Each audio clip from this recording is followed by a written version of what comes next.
Here's a teacher with a class of 48 students, if my mathematics are correct. 36, yeah, 48, that's right. And what they are doing is they're studying from a book by a guy called Michael Harris that many of you have met, and it's a book specially adapted for China.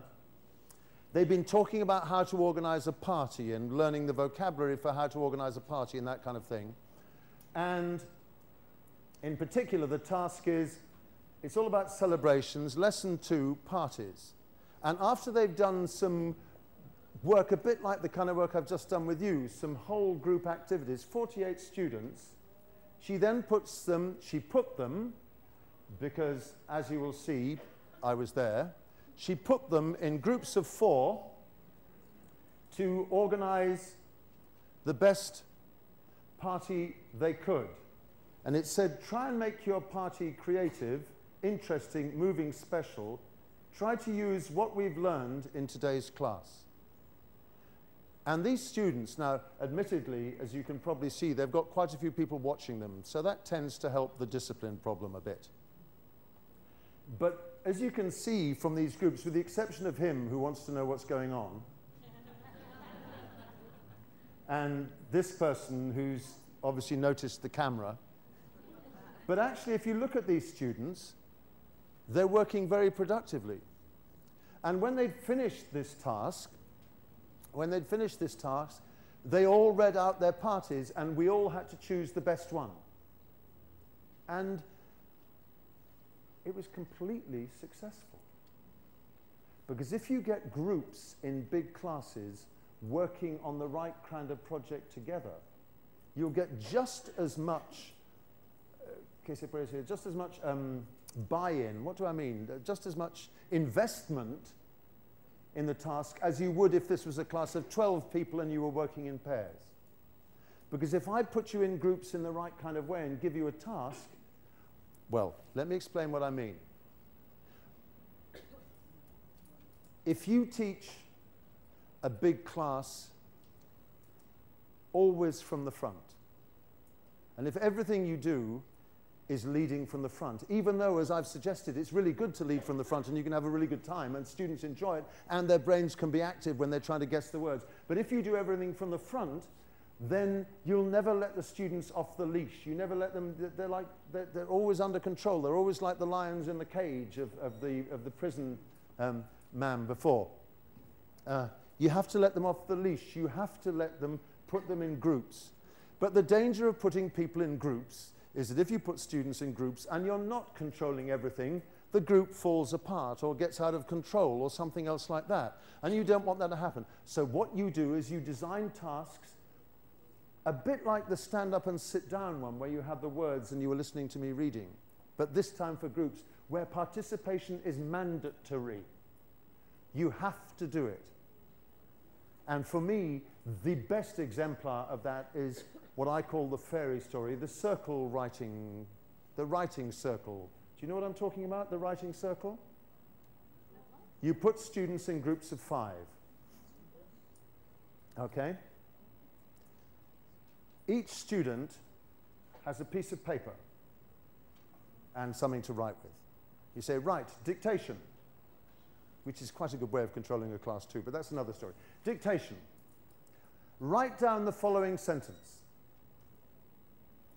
And you give them a sentence. It doesn't matter what it is, but for sake of the example, well, the example I'm going to give you, the sentence is I can't speak. The sentence is, once upon a time, a beautiful princess lived in a castle by a river. So all the students write down, once upon a time, a beautiful princess lived in a castle by a river. Then you say, write the next sentence. Oh, no, I can't. No, I can't. No, I can't. I don't, come on, you can write something. No. Listen, you don't have to write anything very impressive. You can write, she was tall, she was short, she was fat, she was thin, she was beautiful, she was, oh no, we know she's beautiful. She was rich, she was poor. You can write anything you want, just write something. And in the end, every single student writes the next sentence of the story. Any idea what happens next? What happens next is every single student passes their piece of paper to the person on the left. or the right, but preferably all in the same direction. It would help. They pass the piece of paper to the person on the left, and you then say to them, write the next sentence.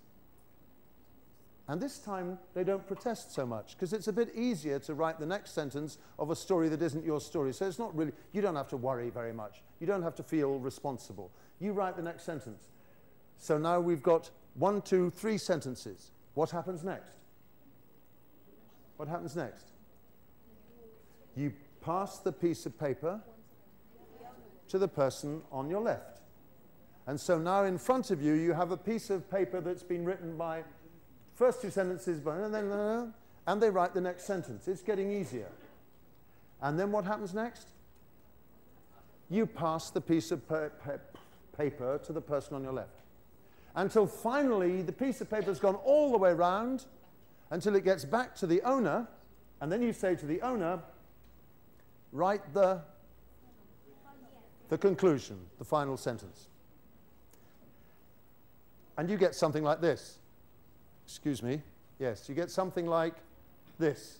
This was a group of my students in Cambridge. I live in Cambridge in Britain.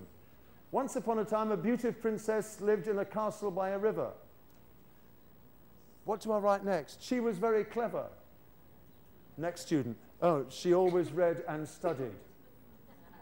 However, because they're trying to think of something to say, it doesn't matter, we're not expecting literature. But, anyway, however, she hasn't seen the gorgeous nature around her. Gorgeous? Anyway, where she was living. She had a stepmother that hated her very much. Next student has absolutely no idea what to write. No ideas or anything else like that. Oh, I'll write anything. She had a lovely dog. It was very loyalty. Yes, it's right.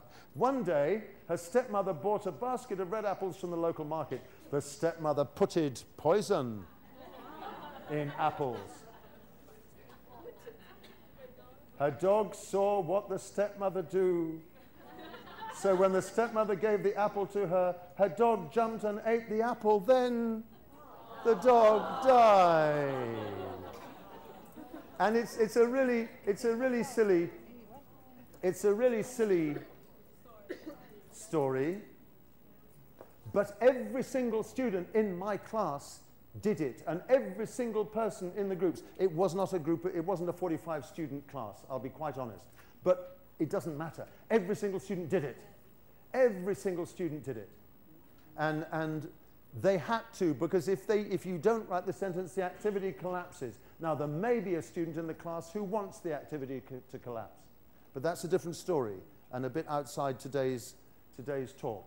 But the participation is mandatory. And of course, when you've done that, you've got a really nice resource. You can try and get the students to understand how to correct it, and so on and so forth. So when you do group work in big classes, the big secret is to try and do things where the students have to take part. There's a man called William Littlewood, who years ago, I don't know whether you might have read his books, but years ago he wrote a book on the communicative approach. It was one of the first books I read.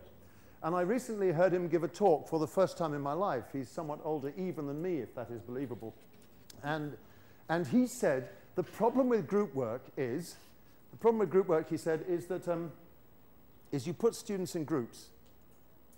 And if it's a discussion or something like that, half the time in a group of 5, 2 people do the work, 1 person listens, and a couple of people, well, he describes them as social loafers.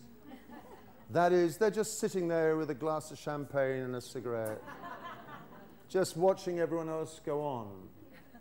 But of course, if that happens, the group work is a failure. So, could you quickly get into groups of 5? Groups of 5, groups of 5. And you must be a group of 5, and this time groups of 5.